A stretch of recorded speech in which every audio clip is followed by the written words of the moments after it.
আচ্ছা, বাড়িতে খুব অল্প সময়ে দই তৈরি করেছিলাম, আর কিভাবে বানিয়েছিলাম সেই রেসিপিটাই তোমাদের সাথে আমি শেয়ার করছি। 2 প্যাকেট মতন গুঁড়ো দুধ নিয়েছিলাম, আর এখানে আমি আমুলের 10 টাকা দামের 2 প্যাকেট দুধ নিয়েছিলাম।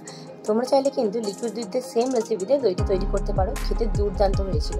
আর এত অল্প সময়ের মধ্যে এত সুন্দর দই বানানো যায় সেটা ভাবাও যায় না তৈরি করলে। এখানে গুঁড়ো দুধটাকে 450 ml জল দিয়ে ভালো করে গুলিয়ে নিয়েছি।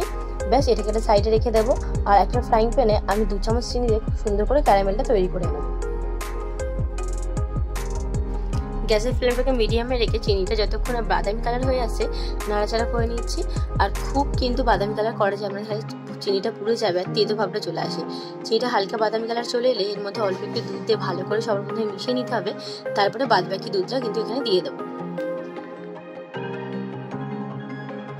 দুধটা ঢেলে দেওয়ার পর ভালো করে মিশিয়ে নিচ্ছি। যখন একটু ফুট ধরতে শুরু করবে তখন এখানে একটা এলাচ থেতো করে দিয়ে দিলাম, এতে ফ্লেভারটাও সুন্দর আসবে আর খেতে তো বেশ ভালোই লাগে।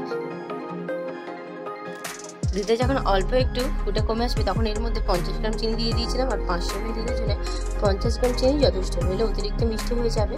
আর চিনি দেওয়ার পর কিন্তু দুধটা একটু পাতলা হয়ে যাবে, তাই আর একটু ফুটিয়ে নিতে হবে। মিনিমাম 15 থেকে 20 মিনিট মতো মিডিয়াম ফ্লেমে ফোটালে কিন্তু দুধটা আস্তে আস্তে অনেকটা ঘন হয়ে এসেছিল। ব্যাস, এবারে কিন্তু গ্যাসের ফ্লেমটাকে অফ করে দেওয়ার পালা।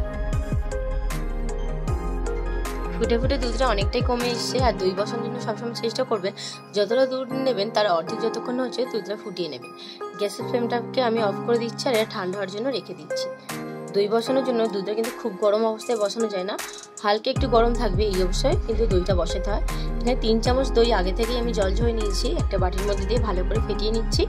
আর ওই দুধটা থেকে অল্প একটু দুধ তুলে নিলাম দইয়ের মধ্যে দিয়ে খুব ভালো করে মিশিয়ে নিচ্ছি। এইভাবে কিন্তু আপনারা দই অনায়াসেই বসাতে পারেন, সেটা সারা রাতের জন্য রাখতে হবে, কিন্তু হাতে টাইম ছিল না তাই এটা 20 মিনিট আমি তৈরি করেছিলাম। ফ্যাটানো দইটা দুধের মধ্যে দিয়ে ভালো করে মিশিয়ে নিচ্ছি আবার একবার। আর যে কোনো পাত্রে এই দই দুধটাকে ঢেলে দিতে পারেন। আমি একটা চৌকো মোল্ডের মধ্যে ঢেলে নিয়েছিলাম, ওপর দিয়ে একটা ফয়েল পেপার দিয়ে দিচ্ছি, ক্লিন র্যাপ দিয়ে দিচ্ছি। আপনারা অ্যালুমিনিয়াম ফয়েল দিয়ে কিন্তু ভালো করে মুড়িয়ে নিতে পারেন।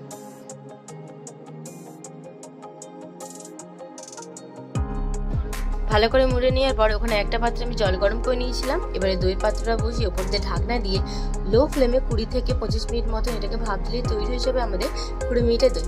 ব্যাস, এবারে দেখো অতিরিক্ত গরম আছে, এটাকে একটু ঠান্ডা করে নিতে হবে আধা ঘন্টার মতন। তারপরে 2 ঘন্টা ফ্রিজে রাখলে একবারে সুন্দর দই কিন্তু জমে যাবে, খেতে বেশ সুন্দর হয়েছিল। আর এইভাবে অবশ্যই ট্রাই করবেন। রেসিপিটা কেমন লাগলো জানাবেন।